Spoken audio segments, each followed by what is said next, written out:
Hey guys, it's Isabella here and welcome to a new video.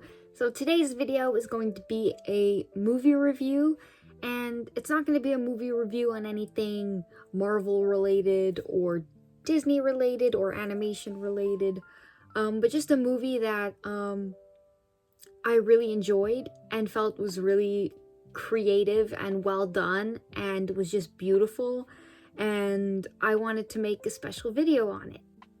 So the movie in question that we are going to be discussing / reviewing is The Life of Chuck, which is based on a Stephen King short story or something, and it's done by the director of The Haunting of Hill House and a bunch of other properties, Mike Flanagan, and I love his stuff. His stuff is really great cinematically. All of his stuff is gorgeous. The way he tells stories is just incredible. And this movie's no different. So yeah, this will have some spoilers probably, or some minor spoilers. So if you don't want any spoilers, get out now. Are you gone? Okay. So I have everything written down on my iPad in front of me. So if you see me looking down, I'm just looking at my notes, because I wrote a bunch of things that I thought of after the movie and while I was watching it. So one thing that took a bit of understanding in the film for me was how the beginning of the film starts with this like apocalyptic event, and where we end, it's a very grounded story about a boy and his, and a man in his life, basically Chuck's life. And I didn't know how those two things connected, but then when I thought about it, it started to make more sense. All the clues were there.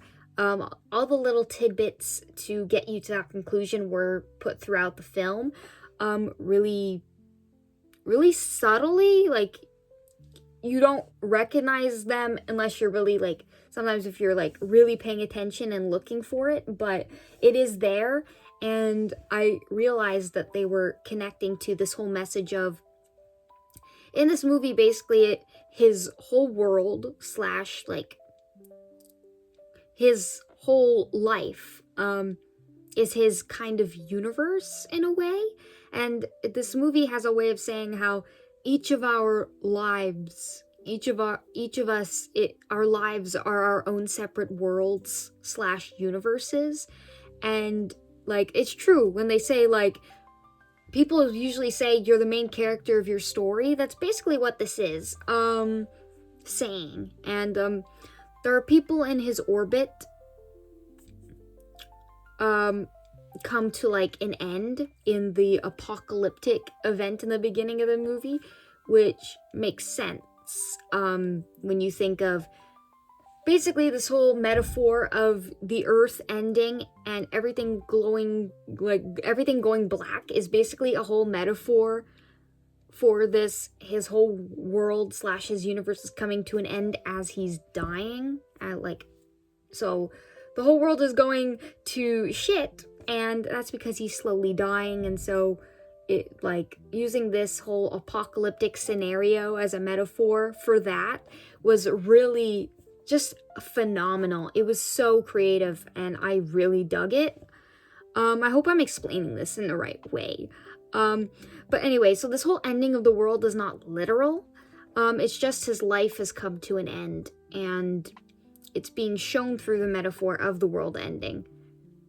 And yeah, Act 3 is mostly used, it's told backwards, in a like backwards way. We start with Act 3, and Act 3 is used to show Chuck's like memories and life deteriorating. That's why the world is ending and all these things are going wrong. It's to show him deteriorating. And I love that. I felt like it really represented that. It was really just a creative way to show that, and I loved it.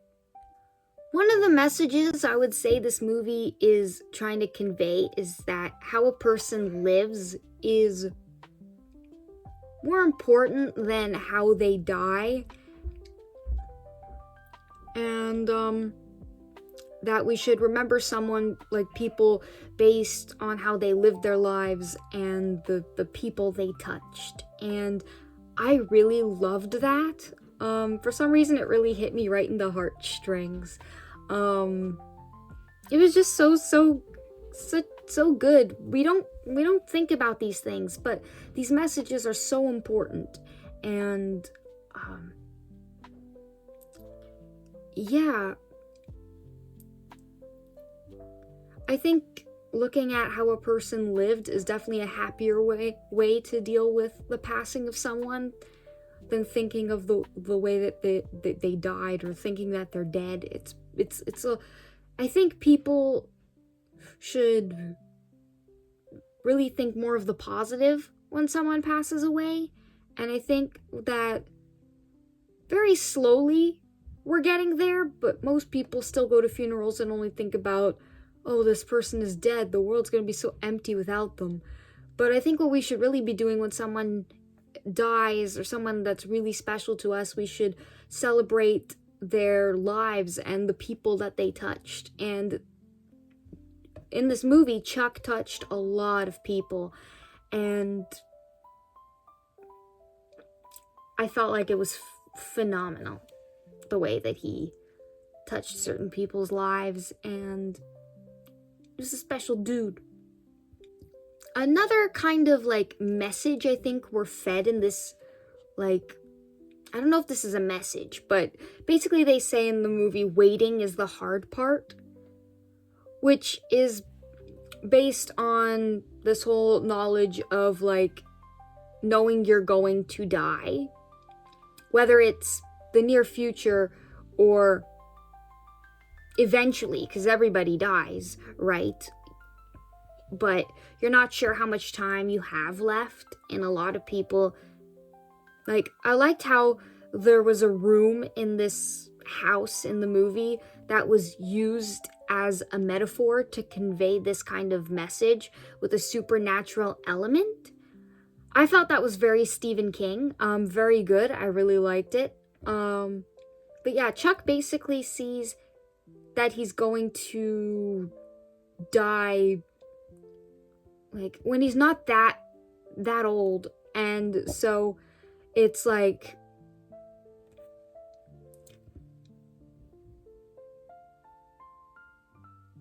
really hard to watch, but at the same time it's also beautiful.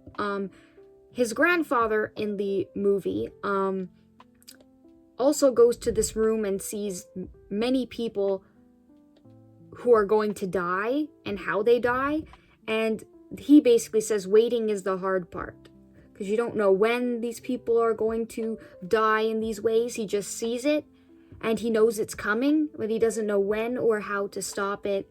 And yeah, this whole message of waiting is the hard part, it was a really hard thing to watch, but it was also very important, because I think that goes into the message of living in the present, and which is what Chuck does after he finds out that he's going to die pretty young. He still manages to live in the present and enjoy life to the fullest. And even though he knows he's going to die young or even someday, but like, it's like all of us. We could either choose to dwell on worrying when we're gonna die, or we could choose to live life to the fullest and enjoy every moment. And I think that that's exactly what we should be doing. Who cares when we're gonna die? Let's not think about that. Let's just think how we're gonna live and enjoy every last bit of it. And in this moment, I think Chuck's like boyhood kind of goes away and he realizes his own mortality, but he does not allow that to immobilize him with fear, as it often does to a lot of people. People are afraid to live their life because they're afraid to die, or afraid to take risks because they're afraid of dying. But if you die living a full life, no one can take that away from you. So back to the backwards story structure. I thought it was very different. I thought it was really cool. The story, like, stories usually end with like a death in the third act.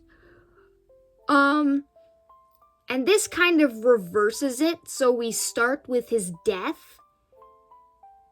And we start with the third act instead of like starting with the first act, which is a really weird reversal, but it's like he still dies in the third act, but it's technically the first act, which is why it's kind of like backwards, and I really like that. So it kind of reverses the story where we start with his death, and then we go backwards, and we end with how he lived his youth and lived his life. And basically this way of telling the story was showing us that how a person lives is more important than how they died, which it goes back to that message again.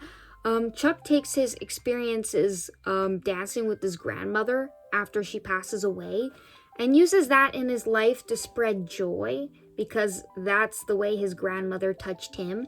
So there's also this message of, yeah, thinking back on a person that we love, like life and what they gave to us, and how we can use that to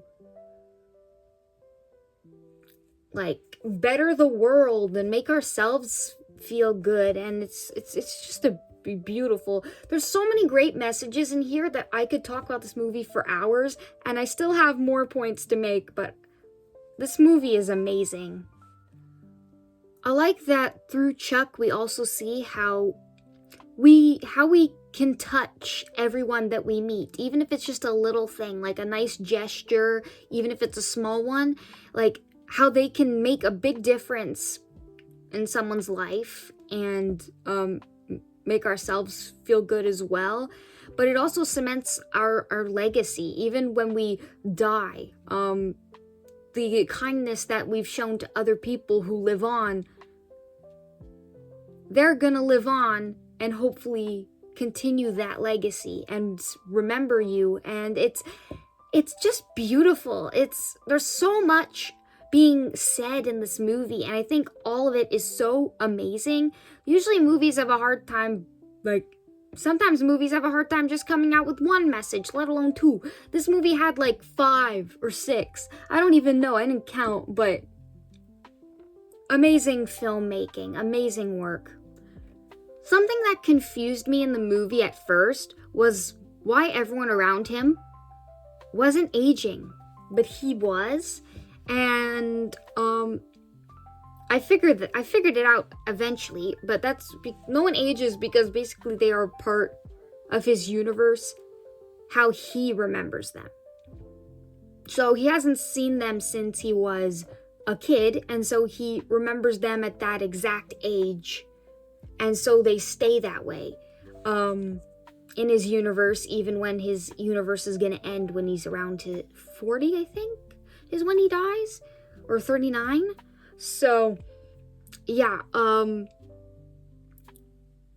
but this story isn't about these characters, which is also the point. But this is about Chuck, and so these are just the people he met along the way. His life is his universe, and so all of our lives are our own universes. And when we die, everything goes black for us, but not for the people around us who we've touched.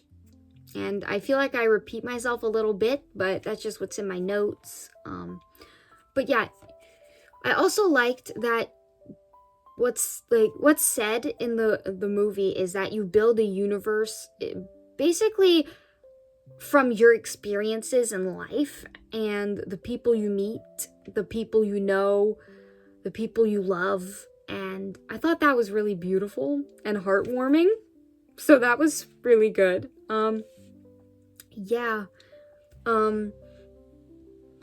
Another thing that confused me at first in the beginning of the movie was the 39 years,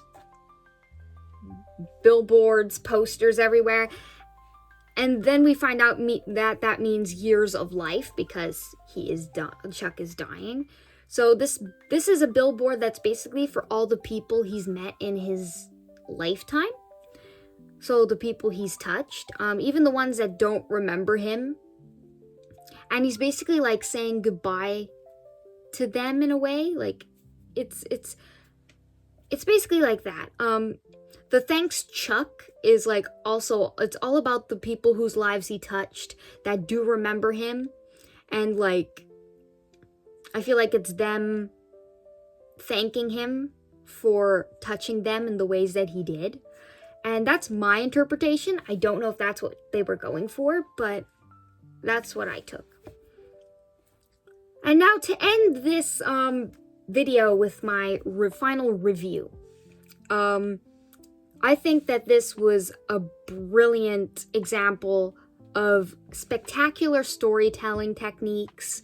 Was the message anything new?